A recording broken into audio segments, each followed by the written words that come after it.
Hello children. Today we will discuss about the fiber to fabric, and under this chapter we will discuss about the production of silk.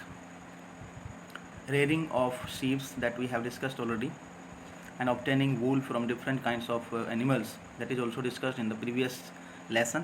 Today we will discuss how to obtain the silk from silk moths. So I hope you are studying at home. First of all let us see silk is obtain from silk worms. Silk जो है silk worm से obtain किया जाता है, और जो silk worm होते हैं उनको सिल्क मोथ भी बोलते हैं. सिल्क मोथ भी बोल देते हैं, सिल्क वर्म भी बोलते हैं. और सिल्क वर्म से सिल्क ऑब्टेन करने की जो प्रोसेस है, इस प्रोसेस को सेरीकल्चर के नाम से जानते हैं. ठीक है, सेरीकल्चर ये भी इम्पोर्टेंट टर्म है, एग्जाम में आ जाती है कई बार. What is sericulture?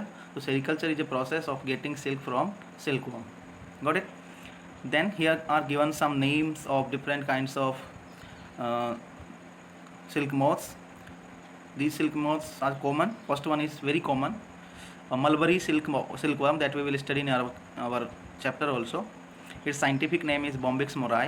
Its family and main host is important, that is mulberry. Mulberry plants or mulberry trees are the host for this kind of silkworms. Okay, ये एक पेड़ होता है.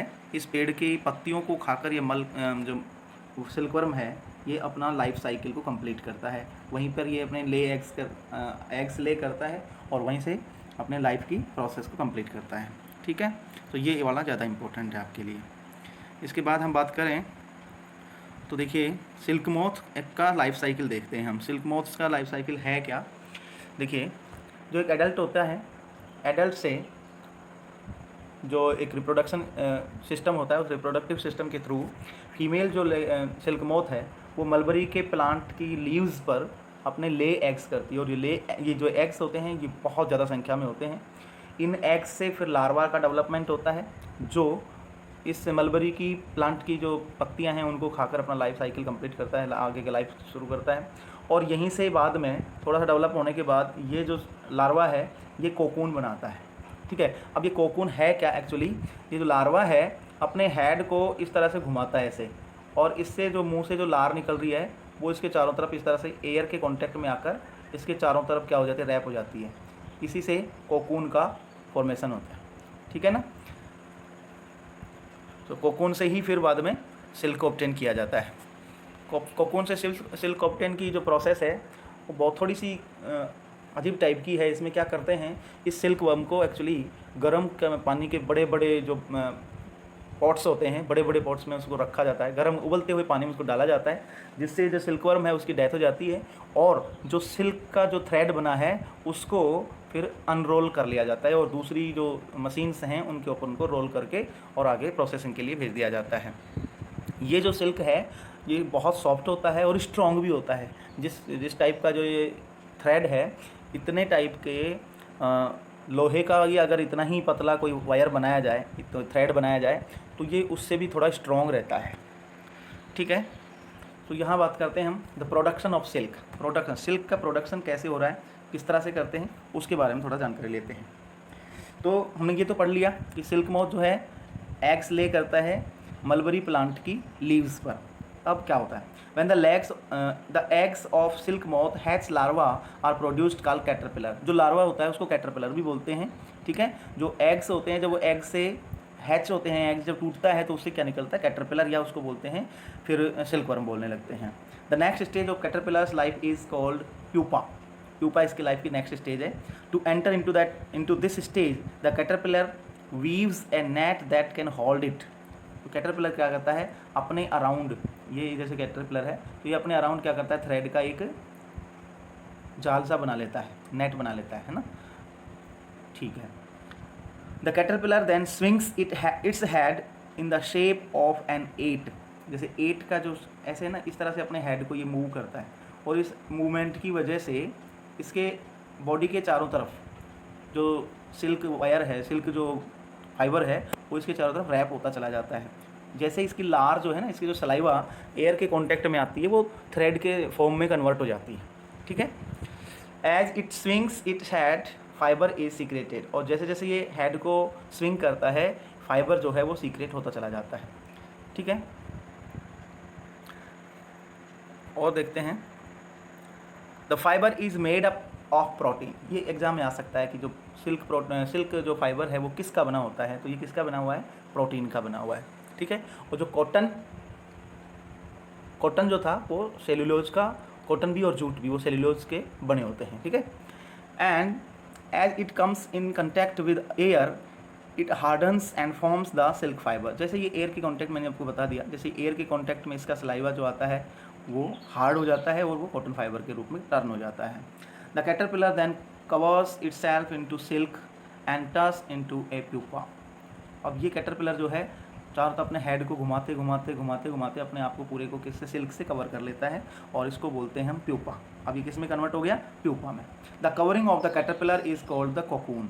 और ये जब कवर हो जाता है, इस प्यूपा को ही जब थ्रेड से कवर्ड हो जाता है तो इस स्टेज को कोकून बोलते हैं। Then the caterpillar turns into a silk moth inside the covering. अब अगर इसको ऐसे ही रहने दिया जाए तो ये जो है सिल्क की जो फाइबर बनाया गया है इसके द्वारा, उसको काट कर उसमें से बाहर निकलता है। तो जब कोकून में से बाहर निकलता है तो वो सिल्क मॉथ के रूप में, एडल्ट के रूप में बाहर निकलता है। लेकिन इसको यहाँ तक डेवलप होने से पहले ही क्या कर दिया जाता है, गर्म पानी में डालकर और इसको मार दिया जाता है। अदरवाइज़ ये क्या करेगा, सिल्क जो फाइबर हैं उनको काट देगा और फिर हमें सिल्क ऑब्टेन नहीं हो पाएगा। The silk thread on the silk yarn is obtained from the cocoon. Different types of silk are obtained because of the different types of silk moth. अभी मैंने पिछले स्लाइड में आपको दिखाया भी था कि अलग अलग सिल्क मोथ्स जो हैं उनसे जो सीक्रेट होने वाला जो सिल्क है, सिल्क फाइबर है, उसकी क्वालिटी भी क्या होगी, अलग अलग होती है। The mulberry silk moth is the most common. ये मोस्ट कॉमन जो सिल्क वर्क मोथ है वो कौन सा है, मलबरी सिल्क मोथ है। Kind of silk moth that produces soft elastic and shining silk. इसका जो फाइबर मिलता है, सिल्क फाइबर, वो सॉफ्ट होता है, इलास्टिसिटी भी होती है उसमें, और एक स्पेशल शाइनिंग होती है, और इसीलिए वो चार्मिंग लगता है और अच्छा लगता है। ठीक है,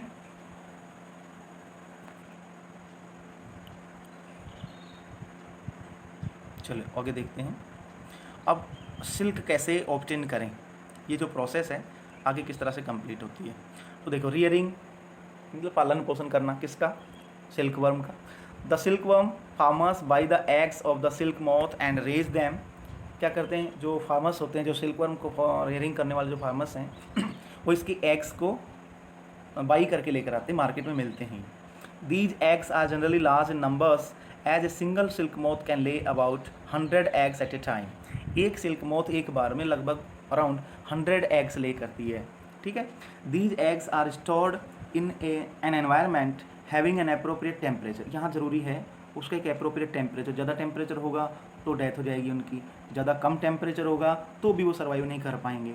ठीक है, सो टेम्परेचर होना चाहिए करेक्ट, एंड देन ह्यूमिडिटी भी सही होनी चाहिए और हाइजीनिक कंडीशन होनी चाहिए, अदरवाइज उनमें किसी प्रकार का इन्फेक्शन हो जाएगा और उनकी डेथ हो जाएगी। In order to hatch the larva out of the eggs are heated.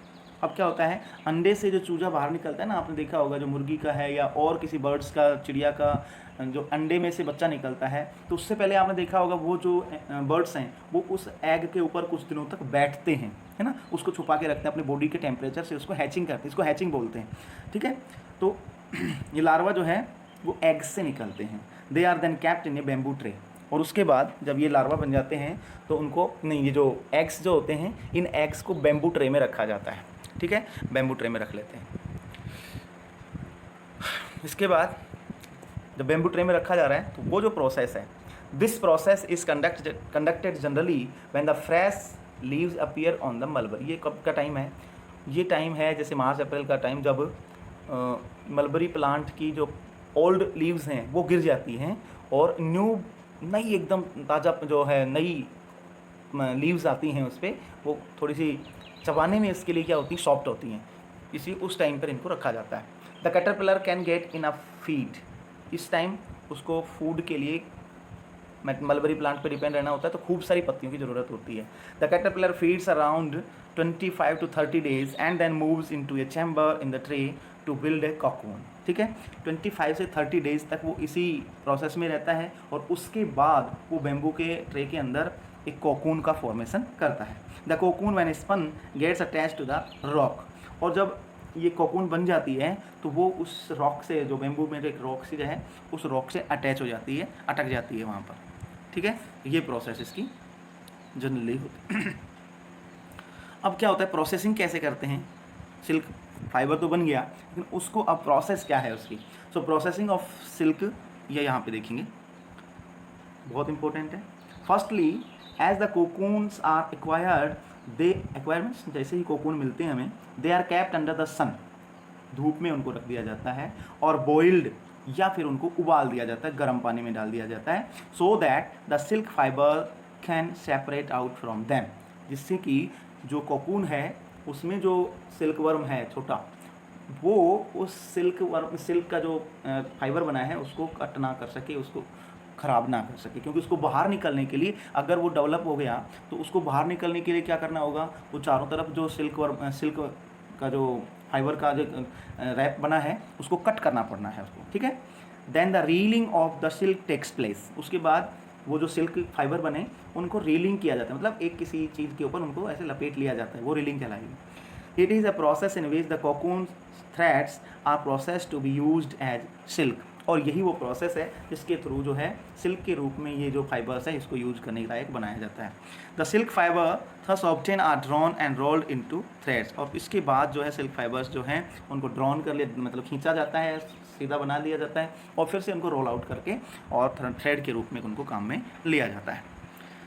ठीक है, तो ये था आपका how to obtain silk from silk moth, और कौन कौन से इसकी लाइफ साइकिल के लाइफ स्टेजेस हैं उनको थोड़ा ज़्यादा एम्फेसाइज करना है आपको। और इसके अलावा आपको इसके नाम याद रखना है, कौन सा बोम्बिक्स मोराई जो नाम हमने रखा था, सिल्क मोथ का जो साइंटिफिक नेम है वो भी एग्ज़ाम में पूछा जाता है। इसके अलावा कौन सी स्टेज में जो है सिल्क फाइबर फॉर्मेशन होता है, वो किस शेप में जो सिल्क मोथ जो सिल्क कैटरपिलर है वो किस शेप में अपने हेड को मूव करता है, 8 की शेप में मूव करता है, वो आपको याद रखना है। ठीक है, और फिर कोकून में से सिल्क फाइबर्स को सेपरेट करने के लिए कौन सी प्रोसेस की जाती है, या तो उनको सन में रखा जाता है ना, या दूसरा क्या है उनको बॉइलिंग वाटर में उनको डाला जाता है, जिससे कि वो सिल्क मोथ जो है या जो कैटरपिलर जो है वो सिल्क फाइबर को कट ना कर सके। तो ये था आपका इस लेसन के बारे में। आई होप आप इसको समझे होंगे, और इसी तरह के बहुत से वीडियो इस YouTube चैनल पर मैंने अपलोड कर रखे हैं। आप चाहें तो अपनी क्लास से जो फोल्डर बना हुआ वहाँ पे आपको फोल्डर दिखाई देगा, अपनी क्लास से रिलेटेड जो वीडियो है आप वहाँ पर देख सकते हैं। Thank you.